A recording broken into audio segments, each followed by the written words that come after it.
네, 안녕하세요. 자, 이제 여름의 한 가운데로 이제 점점 가고 있습니다. 자, 이제 초복도 지났고요.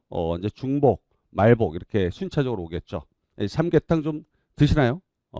저도 어제 사실상은 장모님이랑 집사람이랑 이제 삼계탕 먹으러 이렇게 갔어요. 이 보양식 같은 거. 이 여름 때 되면 이제 체력이 많이 방전된다고 그러죠. 배터리가 방전되듯이 방전되는데 여러분들이 이 몸을 잘 관리하셔야 돼요. 저도 이 목 관리에는 그래도 뭐 25년 이상 강의했기 때문에 특화된 사람인데도 이 목이 가끔 잠기는 경우가 있어요. 그럴 때 이제 병원에 빨리 가서 이게 치료도 받고 그러거든요. 여러분들 조금만 몸 아프면 병원 가셔야 됩니다. 지금 7, 8, 9, 10월 달에 쭉 이어가서 장기 레이스 펼칠 때 이 몸 관리는 여러분들 굉장히 중요합니다. 이 자기 몸 관리 못한다? 그러면 정신도 사실상은 피폐해지기 마련이에요.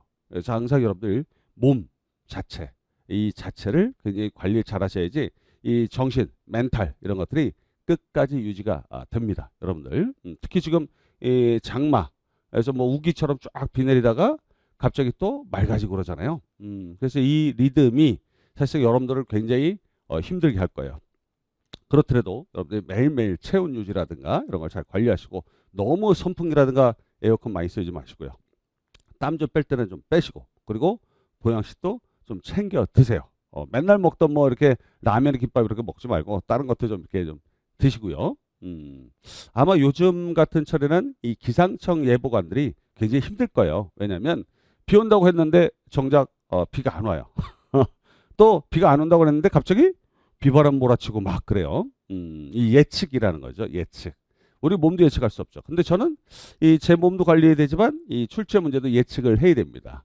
매년 보면은 이 소문항, 내문항 딱 나오는 큰 교육학 논술 한 문항인데, 근데 그 안에서 네 가지의 어떤 문항에서 각 영역별로 이론을 좀 맞춰야 되거든요.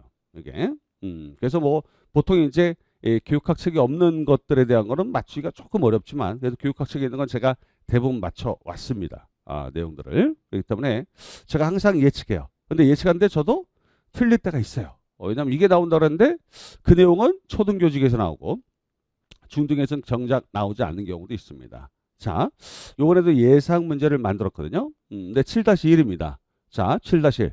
이거 이제 한번 들어가 보시죠. 여러분들 풀라고 해서 여러분들 이제 풀었는지 여러분들 확인해 보니까 아니 아직 안 올리. 저한테 메일도 보내시거나 아니면 뭐 우리가 카페 제가 올렸거든요. 그래서 따로 이 보내주시면 학원에도 보내주시면 제가 이제 피드백 해드리거든요. 그러니까 여러분들이 꼭 작성하시면 저한테 답지해 주세요.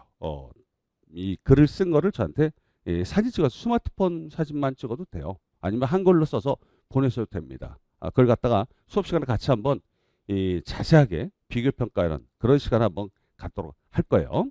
자, 일단 7-1을 한번 해설해 보죠. 자, 7-1은 주제가 학교의 교육력 제고를 위한, 이 제고라는 단어는 이제 우리가 높인다는 거니까요. 교육력을 높이기 위한 교사의 노력이라는 주제입니다. 자, 그리고 교육과정, 평가, 수업 전략, 학급 운영 이 네 가지 차원에서 논하도록 했습니다. 요거는 어차피 서론의 마지막 문장이니까 한번 보시죠. 어떻게 접근했는가. 일단 보시면 문제도 일단은 교육과정의 통합교육과정을 주제로 했고요. 그 다음에 또 하나가 평가 유형이 안에 숨어 있고 그 다음에 원격 교육에 대한 부분이 들어왔어요. 왜? 온라인이니까 원격 교육.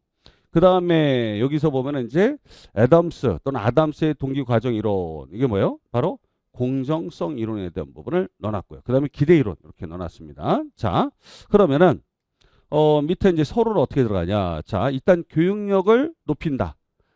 또는 강화한다 이런 의미이기 때문에 서론 첫 문장은 그래 교육력 강화를 하자 이거지. 그래서 최근 학교에 교육력 강화를 위하여 정부와 교육청의 노력을 경주하고 있다. 노력을 아주 달리고 있다. 뭐 이렇게 힘쓰고 있다. 이런 표현이죠.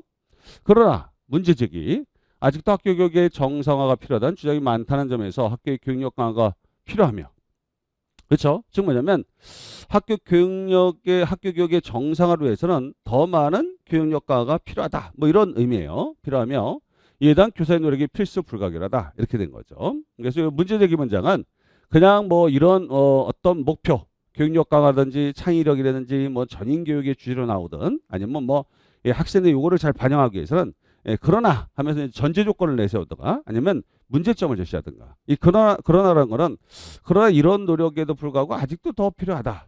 누구의 노력이? 그래서 여기 교사의 노력이 더 필수 불가결하다. 이런 쪽으로 이제 전환하는 것도 괜찮아요. 그래서 문장을 여러분 바꿀 때 학교는 교육력 강화를 위하여 힘쓰고 있다. 그러나 그 학교에 있는 교사가 교육력 강화를 위해서 필요성이 절실하지 않다면, 그렇죠? 그 교육력 강화가 이루어지기 어렵다. 따라서 이렇게 들어가도 돼요. 아시겠죠? 따라서 학교 교육력 제고를 위해서 높이기 위해서 과정, 평가, 수업 전략 등 4개 쓰면 피곤하니까 2개만 쓰고도 등 해도 됩니다. 이 차원에서 교사가 어떤 노력을 해야 할지 논하고자 한다. 이렇게 들어갔어요. 아시겠죠? 이렇게 해서 그래, 주제 논의에서 교사의 노력하고 교육력이라는 게 있었는데 교육력을 출발점, 그 다음에 교사의 노력이 더 필요하다라는 것은 이제 문제 제기해서 그 다음에 논의 방향을 이렇게 만들어가는 이 3개 또는 3가지 문장이 형성되는 게 서론이다라는 점, 여러분들. 자, 일단 내용으로 한번 들어가 보시죠. 자, 내용 측면에서 첫째 문제는 김 교사 발언에서 말한 통합교육 과정의 순기능이 뭐냐? 통합교육 과정의 순기능이라는 측면이 있어요. 요게 요거는 일부 전공에서 문제가 나왔었어요. 이게 이게 이제